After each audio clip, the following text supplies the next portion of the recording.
AK Ashraf MLA ഇപ്പോൾ അവിടെ ഉണ്ട്. MLA എങ്ങനെയാണ് നേരിട്ട് കാണുമ്പോൾ അവിടുത്തെ ഒരു രക്ഷാപ്രവർത്തനത്തിന്റെ ഒരു സ്പീഡ്? അത് ഇപ്പോൾ ഈ ലോറി ഉടമയായിട്ടുള്ള മനാഫ് പറഞ്ഞൊരു കാര്യം ഞെട്ടിക്കുന്നതാണ്. ഈ കർണാടകയിലെ MLA മാരോ മിനിസ്റ്റേഴ്സോ ഒക്കെ വരുമ്പോൾ അവരവിടെ അതിനുള്ള ഒരുക്കങ്ങളാണ് നടത്തുന്നത്, അല്ലെങ്കിൽ വേണ്ടതുപോലെ രക്ഷാദൗത്യത്തിൽ ശ്രദ്ധിക്കുന്നില്ല എന്നുള്ള ഒരു പരാതി അവർ ഉന്നയിക്കുന്നുണ്ട്. ഞാനിപ്പോ ഇന്നലെ രാത്രിയോട് കൂടിയാണ് ഇവിടെ എത്തിയത്. ഞാനിപ്പോ നിങ്ങൾ എന്നോട് സംസാരിക്കുമ്പോ ഇവിടുത്തെ MLA സതീഷ് ശൈൽ അദ്ദേഹം പിന്നെ ദിവസങ്ങളായി ഇവിടെ കുത്തിയിരുന്ന് ഈ നിയമസഭയിൽ പോലും പോകാണ്ട് നമ്മുടെ ഈ ഒരു പ്രവർത്തനത്തിന് നേതൃത്വം കൊടുക്കുന്ന ഒരു MLA ആണ്.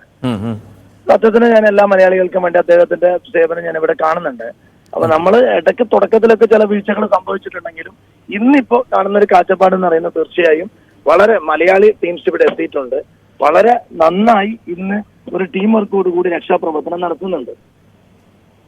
ഇപ്പോ എന്റെ തൊട്ടടുത്ത് പിന്നെ കർണാടക റവന്യൂ മന്ത്രി കൃഷ്ണ ബൈരേഗൌഡ എത്തിച്ചേർന്നിട്ടുണ്ട്. തീർച്ചയായും മുഖ്യമന്ത്രിയും കൂടി ഇന്ന് എത്തുന്നുണ്ട്.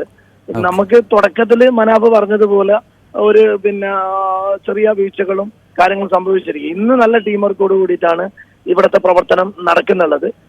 ഒരു ചെറിയ സമയത്തിനുള്ളിൽ തന്നെ തീർച്ചയായും മലയാളികൾ മൊത്തം പ്രാർത്ഥിക്കുന്നത് പോലെ അർജുനെ നമുക്ക് ജീവനോട് കിട്ടുമെന്ന് പ്രാർത്ഥിക്കാം, പ്രതീക്ഷിക്കാം. ശ്രീ അഷ്റഫ്, ഈ MLA എന്താണ് ഇപ്പോൾ അവിടെ ഈ മനാഫ് ഉന്നയിച്ച മറ്റൊരു പരാതി? ഈ വേണ്ടതുപോലെ അവർക്ക് ഈ മുൻപരിചയമില്ലാത്തൊരു സാഹചര്യം. ഇപ്പോൾ നമുക്ക് മണ്ണിടിച്ചിലും ഇത്തരം രക്ഷാദൗത്യങ്ങളും ഒക്കെ മലയാളി രക്ഷാപ്രവർത്തകർക്ക് സുപരിചിതമാണ്. ഈ കേരളത്തിൽ നിന്നുള്ള മലയാളികൾ ആ രക്ഷാപ്രവർത്തനം നടത്തുമ്പോൾ വേഗമുണ്ട്, പക്ഷേ അവിടെ നിന്നുള്ള ആളുകൾ ചെയ്യുമ്പോൾ ആ വേഗം കുറയുന്നു എന്നൊക്കെ അവർ പറയുന്നു. മാത്രമല്ല, മണ്ണ് നീക്കം ചെയ്യുന്ന ലോറികൾ അതിങ്ങനെ കുടുങ്ങി കിടക്കുന്ന സാഹചര്യമുണ്ടോ? അങ്ങനെ ഒരു പ്രശ്നമുണ്ട് തീർച്ചയായും. പക്ഷെ നമ്മളെ ടീംസ് ഇപ്പൊ എത്തിയിട്ടുണ്ട്. അപ്പൊ അവരെന്നോട് എത്തിയപ്പോ കേരളത്തിന്റെ ഒരു MLA നിലയ്ക്ക് പറഞ്ഞു, ഞാൻ കുറച്ച് ഇറ്റാച്ച് പോലെയുള്ള സാധനങ്ങൾ വാങ്ങണമെന്ന്. ഞാനൊരു അരമണിക്കൂർ കൊണ്ട് അവർക്ക് ഇവിടുത്തെ അരുൺ എന്ന് പറഞ്ഞിട്ട് കർണാടക ഗവൺമെന്റ് നിയോഗിച്ച ഒരാളെ നേതൃത്വം കൊടുക്കുന്നത്, അദ്ദേഹവുമായി സംസാരിച്ചിട്ട് ആ മിഷണറീസ് സംവിധാനം നമ്മളെ ടീമാണ് അർജുന്റെ ഫാമിലി ചൂണ്ടിക്കാണിച്ച സ്ഥലത്ത് ഇപ്പൊ തെരച്ചിൽ നടത്തുന്നത്.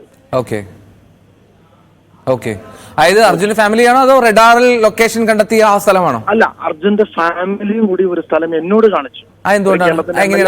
അനുമാനത്തിലേക്ക് എത്താനുള്ള കാരണം അവര് പറഞ്ഞു, സാർ ഈ സ്ഥലമാണ്, അവരെന്തിനാ അങ്ങോട്ടെന്ന്. അപ്പൊ ഞാനതാ അവിടുത്തെ MLA-യോടും ബന്ധപ്പെട്ട ആളുകളോടും ആ ഫാമിലിയുടെ അവര് പറയുന്ന രീതി ഞാൻ പറഞ്ഞു അവിടെയും കൂടെ ഒന്ന് തെരച്ചിൽ നടത്താൻ പറഞ്ഞു. ഇപ്പൊ നന്നായിട്ട് തെരച്ചിൽ നടക്കുന്നുണ്ട്. ഇവിടെ കർണാടകത്തിന്റെ റവന്യൂ മന്ത്രി കൃഷ്ണ ബൈരേഗൌഡ ഇവിടെ എത്തിയിട്ടുണ്ട്. അദ്ദേഹം സ്പോട്ടിൽ വന്നിട്ടുണ്ട്, പരിശോധന നടത്തുന്ന മുഖ്യമന്ത്രിയും കൂടി എത്തുന്നുണ്ട്. ഒരു 1:30 മണിയോട് കൂടി സൈന്യവും കൂടി ഇവിടെ എത്തുമെന്നാണ് അറിയുന്നത്. 1:30 മണിയോ സൈന്യം എത്താൻ? ഇല്ല, 1:30 മണിയാണ്. 1:30 മണിയോ? അതെ. നേവി എത്തി തോന്നുന്നു ഇതിനോടകം. നേവി എത്തി. അപ്പൊ നേവി എത്തുന്നത് അവർ പുഴയിൽ തെരച്ചിൽ നടത്തുക. അപ്പോൾ ഈ പുഴയിലേക്ക് ഒഴുകി പോകാനുള്ള സാധ്യത അവർ തള്ളിക്കളയുന്നില്ല എന്നാണോ? അങ്ങനെ അവരൊരു പറച്ചിൽ പറയുന്നുണ്ട്. എന്നാലും നമ്മളിപ്പോ ഈ ഒരു സ്ഥലം പ്രതീക്ഷിച്ചിട്ടാണ് കാര്യങ്ങൾ ചെയ്യുന്നത്. ശ്രീ അഷ്റഫ് MLA, ഈ നേരിട്ട് അവിടെ ഏകോപിപ്പിക്കുന്ന ആരാണ്? നേരിട്ട് ആ രക്ഷാദൗത്യത്തിൽ ആരെങ്കിലും കർണാടക സർക്കാരിന്റെ ഭാഗമായിട്ട് പങ്കെടുക്കുന്നുണ്ടോ? അല്ല, അത് എന്താണ്, അവർ നല്ല ടീമിനെ നിയോഗിച്ചിട്ടുണ്ട്. അരുൺ എന്നറിയുന്ന ഒരു ഉദ്യോഗസ്ഥനുണ്ട്, എല്ലാ ടീമുകളുണ്ട്, മന്ത്രിമാരുണ്ട്, നമ്മളെ മലയാളിയായി UT ഖാദർ സ്പീക്കർ ഓരോ മിനിറ്റ് വെച്ചിട്ട് ഇടപെടുന്നുണ്ട്. ഓക്കെ. എന്തായാലും താങ്ക് യു സോ മച്ച്. ഞങ്ങൾ ഇടയ്ക്ക് വീണ്ടും ഒന്ന് ബന്ധപ്പെടും. ശ്രീ MLA അവിടെ നിന്നുള്ള വിവരങ്ങൾ പങ്കുവെക്കണം. Shri AK Ashraf MLA, Manjeshwaram MLA ആണ് ഇപ്പോൾ നമ്മോട് പ്രതികരിച്ചത്.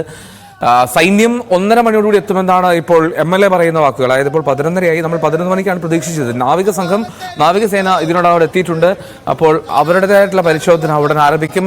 ഇപ്പോൾ